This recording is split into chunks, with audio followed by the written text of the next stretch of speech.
গোপালগঞ্জে গুলিবিদ্ধ আরও একজনের মৃত্যু, নিহতের সংখ্যা বেড়ে ৫।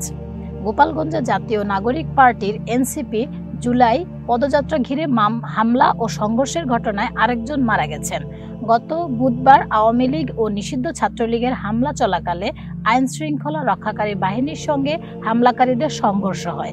এ সময় গুলিবিদ্ধ রমজান আলী বয়স ৩২ ঢাকা মেডিকেল কলেজ হাসপাতালে চিকিৎসাধীন অবস্থায় গতকাল বৃহস্পতিবার দিবাগত রাত ২টার দিকে মারা গেছেন। গোপালগঞ্জে সহিংসতার ঘটনায় এ নিয়ে ৫ জন মারা গেলেন।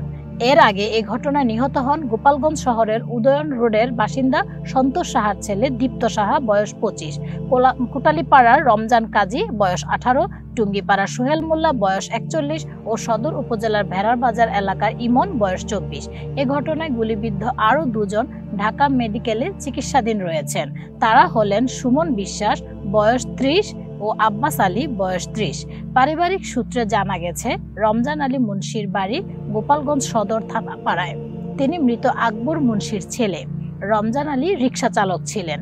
আহত অবস্থায় রমজান মুন্সিকে ঢাকা মেডিকেলে নিয়ে আসেন তার ভাই হীরা মুন্সি। তিনি সাংবাদিকদের বলেন, তার ভাই রিকশা চালক।